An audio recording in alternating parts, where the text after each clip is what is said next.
It was a good day today. I went to a thrift store after work and just perused around the DVDs and VHSs that were on sale for like 99 cents. And lo and behold, I found The Mother Lode. Because I found a film that I hadn't seen for several years. I remember seeing this movie, I want to say it was on HBO at one point, many years ago, when I first got in cable at my house. I just remember kind of falling in love with this film. And thank God I found it for only about $1 in the VHS bin. It's another guilty pleasure treasure, Midnight Ride from 1990. I don't know where to start with this movie because it's not a good film, but oh my God, is it entertaining. It's brought to us by Cannon Films, who, if you're familiar with the history of Cannon Films, are known for a lot of gratuitous, pure action schlock. And this was one of their direct-to-video kind of releases. It stars the awesome talents of Michael Dudikoff from the American Ninja series, Robert Mitchum for about 5 minutes, not giving a shit. They clearly filmed them in a day. An actress named Savina Gersak, who I don't believe ever really moved on to anything else, but she's kind of a treasure in this movie in and of herself. But no doubt, the highlight of this entire experience is Mr. Mark Hamill. That's right, Luke Skywalker himself plays this psychotic serial killer. It's along the lines of just this massive chase story. The setup is this. Michael Dudikoff plays this cop who is having a falling out with his wife, played by Savina, ends up leaving him one night and is driving to a friend's place. Like, they're having marital issues. They originally met when he was, I believe, military police in Moscow, and that's how she met him, fell in love with him, yada yada yada. So they're on the rocks right now, and he is injured too. He's got like a leg brace throughout this entire movie, which is kind of a detriment to Michael Dudikoff. But, so she ends up, like, leaving him, and he aggressively pursues her. But along that point, she ends up picking up this hitchhiker, Justin McKay, played by Mark Hamill, who has an affinity for taking Polaroids of people, talking ad nauseum about this unusual relationship he has with his sister. Seeing some Star Wars parallels there. And also happens to slaughter anybody who crosses his path. Limited to landladies or with googly eyes, a random blonde chick. He ends up stealing a lot of police and EMT workers' uniforms in this movie. It is just pure action schlock gold. This film is such a delight. There are so many awesome things about this movie, but there's so many hilariously wrong things with this movie too. Let me talk first and foremost about, of course, the highlight being Mark Hamill. He is trying so hard to break away from Luke Skywalker with stuff like this. He is in full-on mega crazy mode, and this, I believe, actually predates his stuff as the voice of the Joker. You can hear a little bit of early Joker in his performance here. He has a final climactic fight in the basement of this hospital that's chock-a-block full of dangerous stuff, including an all-terrain vehicle that he rides like a chariot into battle. The last scene's kind of glorious, but he's fighting Dudikoff in this basement and is cackling like a madman, and you can't help but hear Joker cackling at this guy as he's beating him to within an inch of his life with 2x4s. There's a lot of weird parallels now that I look back on this movie now after having had some time away from it and then seeing what I'm kind of convinced maybe Heath Ledger and Jared Leto took some influence from Midnight Ride for their Jokers. Because there's a running theme throughout this. Mark Hamill is constantly losing the dude's wife. Laura is the character's name. He's constantly losing her. She evades him. He catches up in a police car. She evades him again. He disables her front tire and eventually convinces her that he's a bus driver at one point. And during this whole thing, he's always trying to get this story across of what happened to his sister.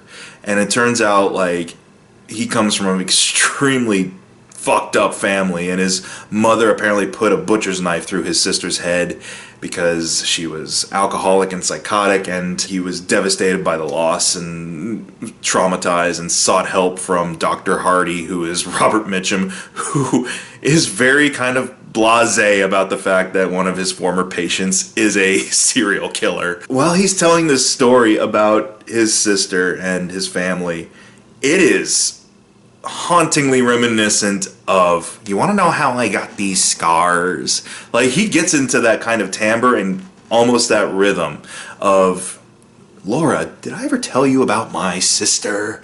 And what, did I ever tell you that my mother was a drunk?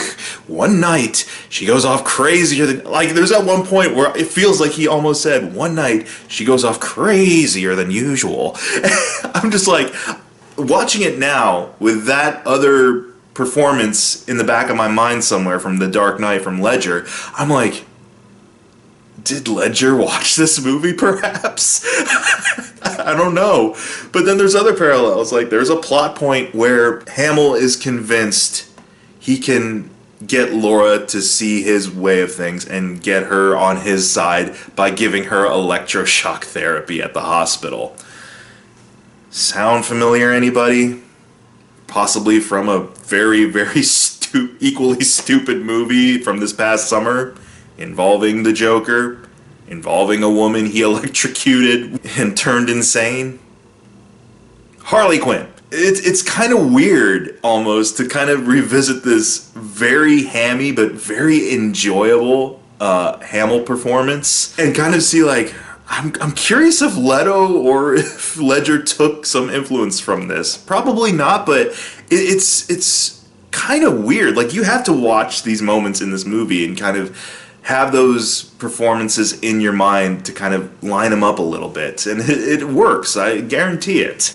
So Hamill throughout this entire thing is so awesome. He is funny when he has to be. His energy keeps a lot of the momentum in this movie going for me.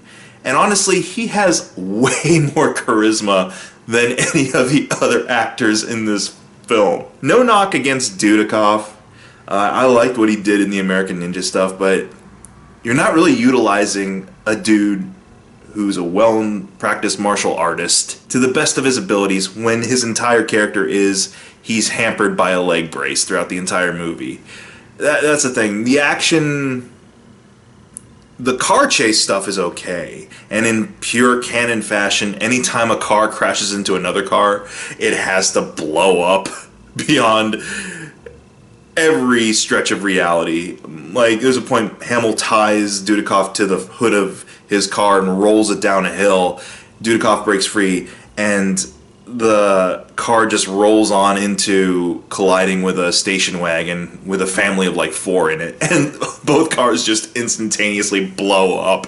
It's that type of movie where you're just like, what the fuck? Those moments work, but the actual like hand-to-hand combat here is not that great. Like I said, you're hampering a martial artist with your narrative of him being essentially crippled. So I don't really buy for a second that Mark Hamill could take him if he was at his peak condition. It's a little bit of a stretch for me to buy that Hamill has so much of an upper hand on this dude. But at the same time, there's a couple of glimmers of awesomeness to this. Like I said, in the basement fight where Justin McKay is on this all-terrain vehicle, which just happens to be in the basement of this hospital, and is about to like hit him again with a crowbar. Dudikoff does do this whole jump or something like that, and like pulls himself up into the ceiling or area, and just lets Hamill run through the furnace on an all-terrain vehicle and catch on fire. It's ridiculous. This movie is pure ridiculousness. There are a few drawbacks. There's nothing much to Dudikoff in this film. Nothing much to his relationship with his wife, so you don't really invest so much in him achieving his goal. I was much more interested in seeing, like, I want to know where the story with, you know, McKay's kill spree is going. I know I'm not supposed to like the guy, but he's the only one who's got some kind of charm going for him here.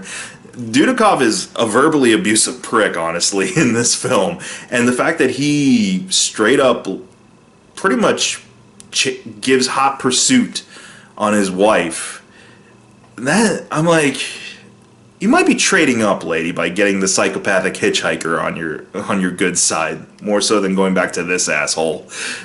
I don't know. Dudikoff's character really wasn't working for me. It's no knock against him. He's a fine actor in, like I said, those other films, but this character, I don't know. I don't feel that this was meant for him necessarily. Savina, she is... Yeah, like I said, she's kind of a marvel in this, mostly because I don't know what to make of her line deliveries. I know she's tried for a Russian accent. I can't remember if she actually is Russian, but it comes off as very Tommy Wiseau. Not just in regards to, I can't pinpoint the nationality she's going for, but also her emphasis and placement of emotional context in her lines is weird at times. Like, that was so level of weird.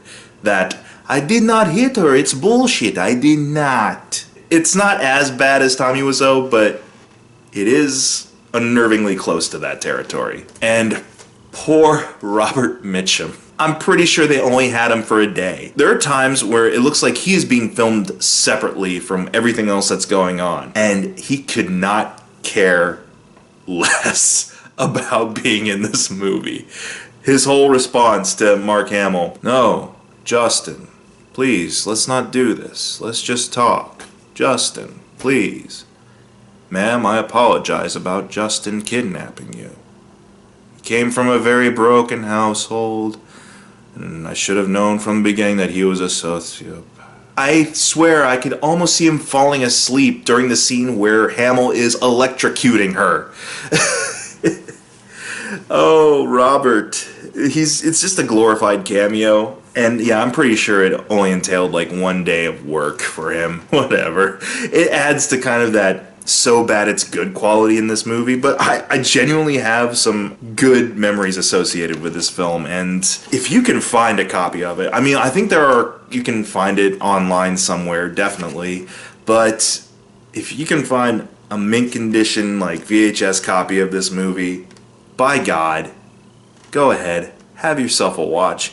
Enjoy early 90s Mark Hamill before he made it big with the Joker, with his boyish Luke Skywalker looks, trying desperately to escape the curse of being Luke Skywalker. And just enjoy all of the cheesiness that this little canon production has to offer. Oh, I missed you, Midnight Ride. I missed you so much. I'm gonna watch you again tomorrow night.